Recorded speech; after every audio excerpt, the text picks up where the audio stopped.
بلتستان فیصل واڈا جنہوں نے اس طرح بھی تقریر کی ہے کہ الیکشن ہونے لگا ہے، علی امین گنڈاسپور فیڈرل منسٹر، اور میں خاص طور پہ مینشن کرنا چاہتا ہوں چیئرمین وابڈا، جن کی جنون کی حد تک جو لگا ہوا ہے اس پروجیکٹ سے، اور جو آگے بھی ان کا پلانز ہیں، جو آگے ہم ڈیمز بنانا چاہتے ہیں، میں آپ کو خاص طور پہ آج اکنالج کرنا چاہتا ہوں۔ خواتین و حضرات، دیکھیں قومیں ترقی کیسے کرتی ہیں۔ قومیں ترقی تب کرتی ہیں جب وہ آگے کا سوچتی ہے، جب وہ یہ دیکھتی ہے کہ 5 سال 10 سال 15 سال 20 سال کے بعد وہ کیا دیکھنا چاہتی ہے کہ ہماری قوم کس طرف جائے، اور پھر وہ قومیں ترقی کرتی ہیں جو مشکل فیصلے کرتی ہیں۔ کبھی بھی کوئی قوم نے بڑا کام نہیں کیا جو مشکل فیصلے کرنے سے گھبراتی ہے۔ بڑے فیصلے ہی بڑی قومیں بناتی ہیں۔ اور تیسری چیز جو سب سے امپورٹنٹ چیز کہ وہ قوم ترقی کرتی ہے جو اپنے انسانوں کی قدر کرتی ہے، اپنے انسانوں کے اوپر سرمایہ کاری کرتی ہے، وہ اس طبقے کو اوپر اٹھاتی ہے جو لوگ پیچھے رہ گئے ہیں زندگی کی ریس میں، یعنی جس کو ہیومن ڈیولپمنٹ کہتے ہیں۔ جتنا آپ اپنے انسانوں کے اوپر پیسہ خرچ کریں گے، ان کی تعلیم پہ، ان کی صحت پہ، اور اتنا ہی امپورٹنٹ کہ ان کو انصاف دینے پہ، رول آف لا جس کو کہتے ہیں۔ ایک قوم میں جب انصاف ہوتا ہے تو قوم ویسے ہی آزاد ہو جاتی ہے، ظلم سے آزاد ہو جاتی ہے۔ اور دنیا کی تاریخ آپ اٹھا کے دیکھیں تو قومیں جب اوپر گئی ہیں ان کے اندر یہ سب چیزیں آئی ہیں، رول آف لا آیا، قانون کی بالادستی، تعلیم کے اوپر زور دیا گیا، اور پھر یہ دیکھا لوگوں کا جب آپ دھیان رکھتے ہیں تو ظاہر آپ ان کی صحت کا دھیان رکھتے ہیں، آپ اسپتال بناتے ہیں، آپ پرائمری ہیلتھ کیئر کو بہتر کرتے ہیں۔ لیکن یہ سب سے امپورٹنٹ چیز ہے کہ ایک قوم دور اندیش ہوتی ہے جو کہ بڑی قوم بنتی ہے۔ چائنا کی ترقی دیکھ لیں آپ، چائنا کی کمال یہ ہے کہ وہ 30 سال کے پلان بنے ہوئے ہیں۔ ہم جب چائنا گئے تو ان کے اتنے آگے لمبے پلان بنے ہوئے تھے کہ انہوں نے کیا کرنا ہے، پہلے سے سوچتے ہیں کہ آگے ہمیں پانی کا مسئلہ آئے گا، ہمارے وہ علاقے پیچھے رہ گئے، ہم نے ان کو اوپر لے کے آنا ہے۔ تو ان کی بہت بڑی یہ خوبی ہے اس قوم کی کہ آج دنیا میں سب سے تیزی سے آگے نکل گئے۔ کوئی سوچ بھی نہیں سکتا تھا 30 سال پہلے کہ چائنا دنیا کی وہ قوم بن جائے گی جو اب خوف زدہ ہیں باقی قومیں کے لیے، چائنا کی ترقی سے ڈرے ہوئے ہیں جتنی تیزی سے وہ آگے جا رہی ہے۔ اس کی بہت بڑی وجہ ہے، جب میں چائنا گیا، ہم نے جب ان کی کمیونسٹ پارٹی سے بات چیت کی تو ہمیں پتہ چلا کہ ان کا کتنا بڑا ترقی کا راز ان کی دور اندیشی ہے، بڑی آگے کا سوچتے ہیں یہ۔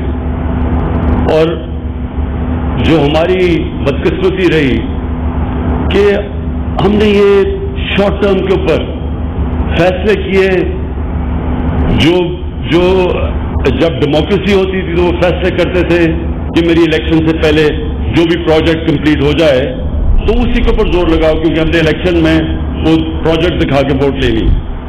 یہ سوچ کی وجہ سے آج یہ دیکھیں کہ پاکستان کے پاس اللہ نے اتنی بڑی نعمت دی ہے دریاؤں کی، پانی کی، اور یہ جو ہمارا گریڈینٹ ہے، یعنی ہم پاکستان وہ ملک ہے جو سب سے اوپر ہائٹ سے لے کے سمندر تک ہمارا جو گریڈینٹ ہے وہ سب سے سٹیپ ہے، اس کے اوپر 12 موسم ہے، کلائمیٹک زونز ہیں، K2 سے لے کے سمندر تک آپ جائیں، اور پھر اس کے بعد دریاؤں کی جو رفتار ہے اس کے اوپر ہم اتنی بجلی بنا سکتے تھے اب تک، جب ہماری شروع میں جو اصل ترقی ہوئی پاکستان میں، تربیلا ڈیم بنائی، منگلا ڈیم بنائی، سستی بجلی کے اوپر پاکستان کی انڈسٹری کھڑی ہونی شروع ہو گئی۔ لیکن ہم نے یہ 90 کی دہائی میں یہ جو فیصلے کیے امپورٹڈ فیول کے اوپر بجلی بنانا، یعنی جب آپ پیسے دیتے ہیں باہر سے امپورٹ کر کے فرنس آئل لے کے آتے ہیں، یا جو آپ گیس لے کے آتے ہیں یا کوئلہ لے کے آتے ہیں، اس کا نقصان کیا ہوتا ہے؟ اس کا سب سے پہلے نقصان تو یہ ہوتا ہے کہ جس کو کہتے ہیں کرنٹ اکاؤنٹ، ڈالر کتنے اندر آ رہے ہیں، کتنے باہر جا رہے ہیں۔ جب آپ کے جو فارن ایکسچینج ریزرو کے اوپر پریشر پڑتا ہے تو کرنٹ اکاؤنٹ جب ڈیفیسٹ میں چلا جاتا ہے، یعنی زیادہ ڈالر باہر جا رہے ہیں، کم اندر آ رہے ہیں، وہ ملکی معاشی حالات اس کے بعد نیچے جانا شروع ہو جاتے ہیں۔ جیسے ہی آپ کا یہ خسارہ ہوتا ہے جس کو کہتے ہیں کرنٹ اکاؤنٹ، یعنی آپ کے ملک میں کم ڈالر آ رہے ہیں، باہر زیادہ جا رہے ہیں، تو جیسے ہی خسارہ بڑھتا جاتا ہے، روپے کے اوپر پریشر پڑتا ہے، روپیہ گرنا شروع ہو جاتا ہے۔ تو روپیہ شروع ہوا تھا ایک وقت پہ جب ہم بڑے ہو رہے تھے تو 5 روپے 10 روپے کا ڈالر تھا، تو آج روپیہ کدھر چلا گیا؟ کیونکہ ہمارے ڈالر زیادہ ملک سے باہر جاتے تھے، کم ملک میں ڈالر آتے تھے، خسارہ بڑھتا جاتا تھا۔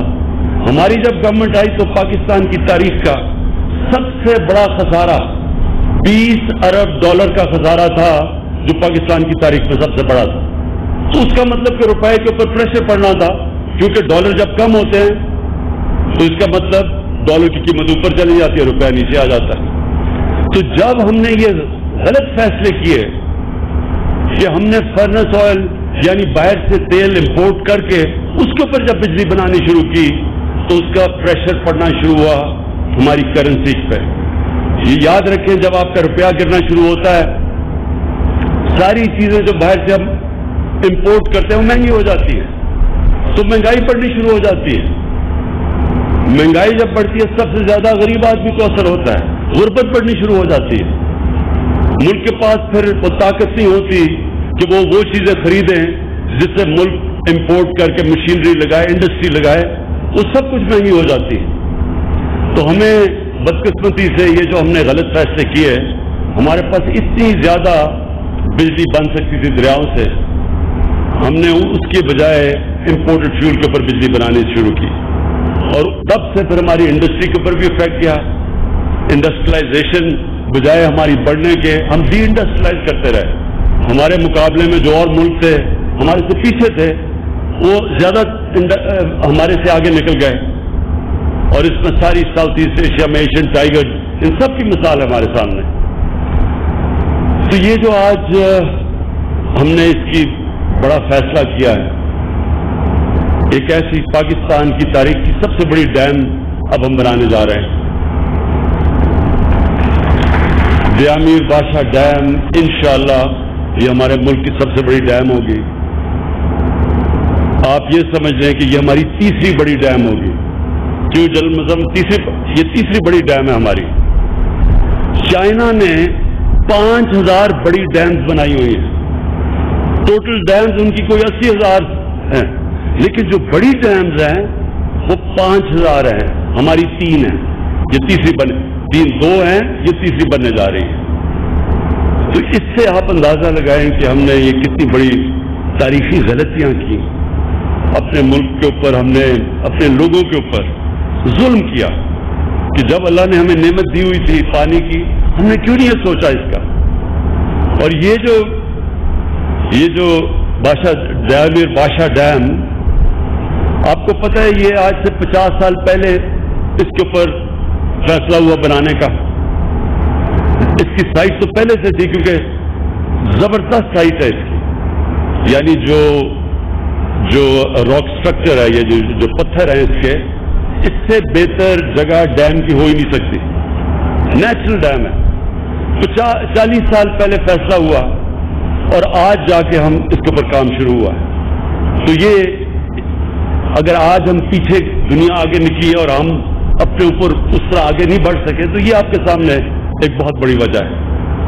اور انشاءاللہ جو اب ہمارے پلانز ہیں، اس کے بعد اور ڈیمز کے پوری بنایا ہوا ہم نے کہ ہر وقفے کے بعد ہم اب اگلی ڈیم کے پاس جائیں گے جو دریاؤں کے اوپر بنے گی.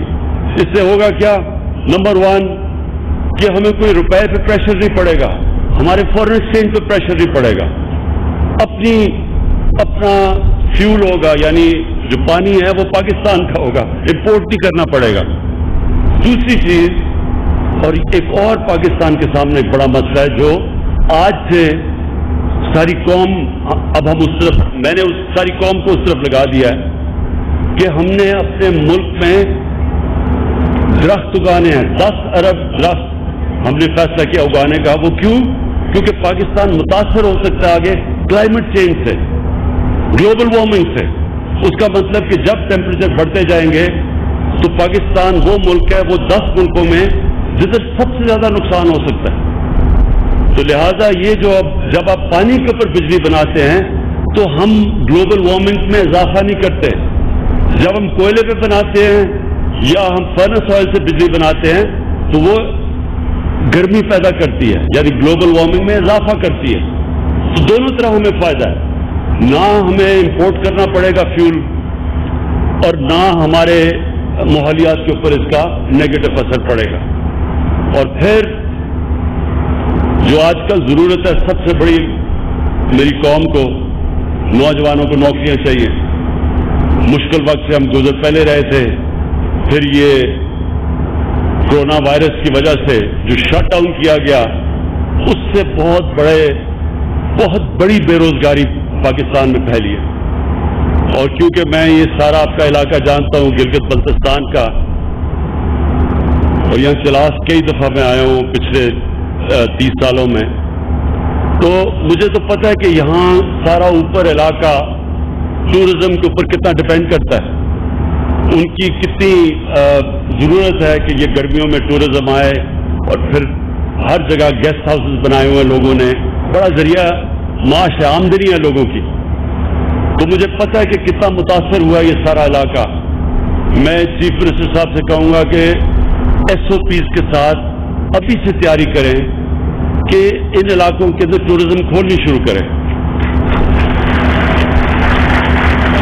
اب یہ دنیا کے اندر اس کے اوپر کافی کام ہو چکا ہے, کیونکہ ہم دنیا سے بھی سیکھ سکتے ہیں. وہاں بھی اب آہستہ آہستہ لوگ ٹورزم کھول رہے ہیں.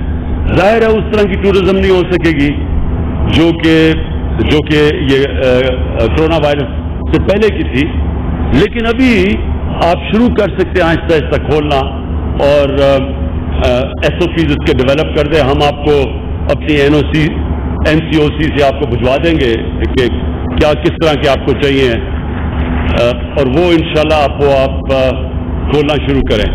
لیکن مجھے سب سے بڑی خوشی چلاس کے لوگوں کے لیے کہ انشاءاللہ یہ آپ دیکھیں گے, یہ جس طرف آپ جا رہا ہے, یہ چلاس مجھے یاد ہے میں یہاں آتا تھا تو یعنی چلاس کے لوگ پیچھے رہ گئے تھے, دنیا آگے نکل رہی تھی, اور بڑا ویران علاقہ تھا. یہاں ٹورسٹ بھی یہاں اتنا زیادہ نہیں رکتا تھا, وہ اوپر چلے جاتے تھے ہنزا نگر اور دوسری طرف نکل جاتے تھے ہنڈر کی طرف اور چترال کی طرف, تو یہاں لوگ مس کر جاتے تھے.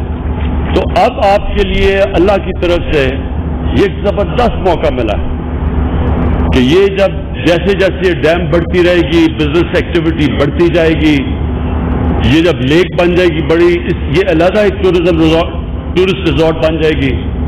لیکن جو آپ کا کیڈٹ کالج بن رہا ہے اس سے اصل میں قومیں تو بدلتی ہیں جب ان کے بچوں کو تعلیم ملتی ہے.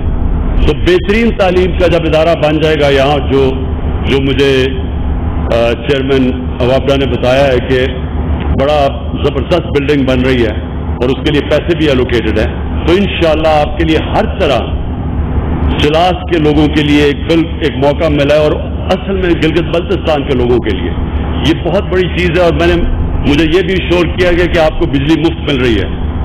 ٹھیک ہے, ہاں بجلی مفت مل رہی ہے آپ کو, جنرل مزمل نے مجھے بتایا ہے. تو میں آخر میں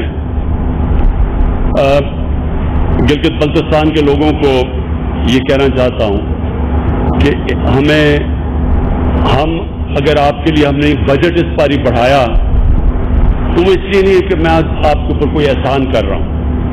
ہماری گورنمنٹ کی پالیسی ہے کہ جو پاکستان کے علاقے پیچھے رہ گئے ہیں اور جو پاکستان کی عوام پیچھے رہ گئی ہے، ہماری پرائرٹی وہ ہے کہ سب سے پہلے ہم کوشش کریں ان کو اٹھانے کے لیے۔ ہماری ڈیولپمنٹ جو ہوئی ہے اب تک، وہ زیادہ پیسہ تھوڑی سی جگہوں پہ، شہروں پہ لگ گیا۔ جو ملک کا پیسہ جب تک ہم جو علاقے پیچھے رہ گئے ان کے اوپر نہیں پیسہ خرچ کریں گے تو وہ تو اور پیچھے رہ جائیں گے۔ تو گلگت بلتستان کے اوپر ہم نے پورا زور لگایا کہ آپ کا بجٹ بڑھے۔ جو مرج اب ہو گیا ہے، جو پرانا قبائلی علاقہ تھا، اس کے اوپر ہم اب پوری طرح وہ، حالانکہ مشکل حالات کے اندر ہم مرج ڈسٹرکٹ یعنی کہ جو پرانا قبائلی علاقہ تھا اس کو ہم پوری طرح فنڈ کر رہے ہیں۔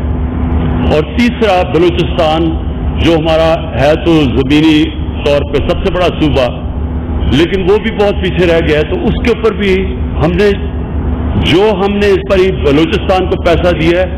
کبھی بلوچستان کے پاس پہلے اس طرح کسی گورنمنٹ نے نہیں پیسے دیا مشکل حالات کے اندر۔ اس کی بھی وجہ یہ ہے کہ وہ بھی پیچھے رہ گئے۔ تو میں آپ کو آخر میں گلگت بلتستان کے لوگوں کو مبارک دیتا ہوں اس جام کی۔ اس سے آپ دیکھیں گے، وقت بتائے گا انشاءاللہ یہ چلاس کی خاص طور پہ اور گلگت بلتستان کی یہ تقدیر بدل دے گا۔ شکریہ۔